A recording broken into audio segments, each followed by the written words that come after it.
അപ്പൊ ഇന്നത്തെ നമ്മുടെ ബ്രേക്ക്ഫാസ്റ്റിന്റെ റെസിപ്പി എന്ന് പറയുന്നത് അത്ര കാര്യമായിട്ടുള്ള ഒരു സാധനമൊന്നും അല്ല കേട്ടോ, വേറൊന്നും അല്ല. ഇന്ന് നമ്മള് ഭയങ്കര ടയേർഡാണ് കേട്ടോ. എനിക്ക് ഇന്ന് എന്താ പറയാ, ഒന്നും ചെയ്യാനുള്ള ഒരു ഇതില്ല.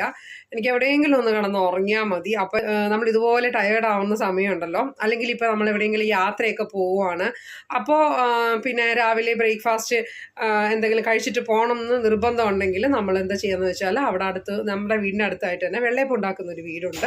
അവിടെ നിന്ന് നമ്മൾ വെള്ളയപ്പം മേടിക്കും. പിന്നെ നമ്മൾ എന്ത് ചെയ്യുന്നത് വെച്ചാൽ, ഒരു പാക്കറ്റ് നമ്മുടെ സാധാ മിൽമ പാലോ അങ്ങനെ ഏതെങ്കിലും ഒരു കവർ പാൽ മേടിച്ചിട്ട് ഒരല്പം വെള്ളം മാത്രമേ ചേർക്കുള്ളൂ കേട്ടോ. ഒരുപാട് വെള്ളം ചേർക്കരുത്, അപ്പോൾ അതിൻ്റെ ആ ഒരു ടേസ്റ്റ് വരില്ല. എന്നിട്ട് തിളപ്പിച്ചിട്ട് നമ്മൾ അതിൽ പഞ്ചസാര ഇട്ട് ആ വെള്ളയപ്പം കഴിക്കും, കുതിർത്തി കഴിക്കും. അപ്പം ഇന്ന് കിട്ടുമെന്ന് ഓർത്തില്ല കേട്ടോ. മിക്കവാറും വെള്ളയപ്പം ചിലപ്പോൾ ലേറ്റായിട്ടൊക്കെ പോയാൽ തീർന്നു പോകും. പക്ഷേ വെള്ളയപ്പം ഇന്നിപ്പോൾ കിട്ടി. അപ്പോൾ അതെന്താ, പാല് തിളപ്പിക്കുവാണ് കേട്ടോ. എന്നിട്ട് ബ്രേക്ക്ഫാസ്റ്റിൻ്റെ പരിപാടി അപ്പോൾ അതോടുകൂടി കഴിഞ്ഞു. പിന്നെ ഇനി ഉച്ചക്കത്തേക്കുള്ള ലഞ്ചിനുള്ള പരിപാടി നോക്കിയാൽ മതിയല്ലോ. അപ്പോൾ അത്ര കൂടുതൽ എനിക്ക് ഉറങ്ങാൻ പറ്റും ഇന്ന് അതുകൊണ്ടിട്ടാണ്. അപ്പോൾ മിക്കവാറും ബുധനാഴ്ച അല്ലെങ്കിൽ വ്യാഴാഴ്ച ഇതുപോലെ എന്താ പറയുക, എനർജി കുറവായിരിക്കും. അപ്പോൾ ഇതൊക്കെയാണ് കേട്ടോ ഇപ്പോൾ ചെയ്യാൻ പോകുന്നത്. അപ്പോൾ ഞാൻ പാല് തിളപ്പിച്ചുകൊണ്ടിരിക്കുന്നുണ്ട്. തിളപ്പിച്ച് കഴിയുമ്പോൾ ഞാൻ എങ്ങനെയാണ് അത് മിക്സ് ചെയ്യുന്നതെന്നുള്ളത് കാണിച്ചു തരാം. ഒന്നുമില്ല, വെള്ളയപ്പത്തിൻ്റെ മുകളിലേക്ക് ആ പാൽ ഒഴിക്കും, പഞ്ചസാര ഇടും, ദാറ്റ്സ് ഓൾ. എന്നാലും എങ്ങനെയാണെന്ന് കാണിച്ചു തരാമേ. ശരി, അപ്പം ഞാൻ എനിക്ക് കഴിക്കാനായിട്ടുള്ള വെള്ളയപ്പം എടുത്തിട്ടുണ്ട് കേട്ടോ. ഇതിലേക്ക് നമ്മൾ പാല് തിളപ്പിച്ചത് ഒഴിക്കും. പാല്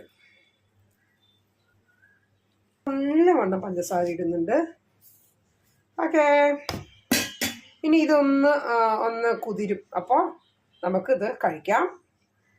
പതുക്കെ ഇങ്ങനെ ഒന്ന് കമത്തിയിട്ടാൽ ഉണ്ടോ, പഞ്ചസാര എല്ലായിടത്തും പിടിക്കും. ഇത്രേ ഉള്ളൂ സംഭവം. ഇനി അങ്ങോട്ട് കഴിക്കുക.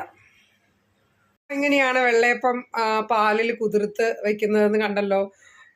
കുഞ്ഞിലെയൊക്കെ നമ്മൾ കുഞ്ഞുങ്ങൾക്കൊക്കെ ഇങ്ങനെ കൊടുക്കും ഇല്ലേ, പാലൊക്കെ ഒഴിച്ചിട്ട് ഇങ്ങനെ. ഞാൻ ഒരുമാതിരി സാധനങ്ങളെല്ലാം പാലൊഴിച്ച് കഴിക്കും. പുട്ട്, പിന്നെ ഒരുപാട് സാധനങ്ങൾ, പുട്ട്, ഉപ്പുമാവ് വരെ ഞാൻ പാലൊഴിച്ച് കഴിച്ചിട്ടുണ്ട് കേട്ടോ. അങ്ങനെ ഒരു സാധനം ഇപ്പം കഴിക്കാറില്ല. എന്നാലും പറയുകയാണ്, എനിക്ക് പാലിങ്ങനെ ഒഴിച്ച് കഴിക്കുന്നത് എനിക്കിഷ്ടമാണ്. പിന്നെ സ്കൂളിൽ കോളേജിലൊക്കെ പോയിരുന്ന സമയത്ത് രാവിലെ നമുക്ക് ഇറങ്ങത്തില്ലല്ലോ, തിരക്കല്ലേ, ധൃതിയല്ലേ. അപ്പോൾ എല്ലാ സാധനവും ഇതുപോലെ പാലൊഴിച്ച് വേഗം കുതിർത്തി കഴിക്കും. അങ്ങനെ ഒരു ശീലം ഉണ്ടായിരുന്നു. അതുകൊണ്ടാണെന്ന് തോന്നുന്നു കേട്ടോ. ഇപ്പോഴും ഇങ്ങനെയുള്ള സാധനത്തിനോട് എനിക്ക് ഭയങ്കര ഇഷ്ടമാണ്. ഇപ്പം എവിടെയെങ്കിലും യാത്രയൊക്കെ പോകണമെന്നുണ്ടെങ്കിലൊക്കെ ഇതൊരു ബെസ്റ്റ് ഓപ്ഷനാണ്. ഓക്കെ, അപ്പോൾ ഞാൻ ഇനി ബ്രേക്ക്ഫാസ്റ്റ് കഴിച്ചിട്ട് കിടന്ന് ഉറങ്ങാൻ പോവാണ്. അത് കഴിഞ്ഞിട്ട് ലഞ്ചിൻ്റെ റെസിപ്പി ആയിട്ട് നമുക്ക് കാണാം കേട്ടോ. അപ്പോൾ ടിൽ ദെൻ ബൈ.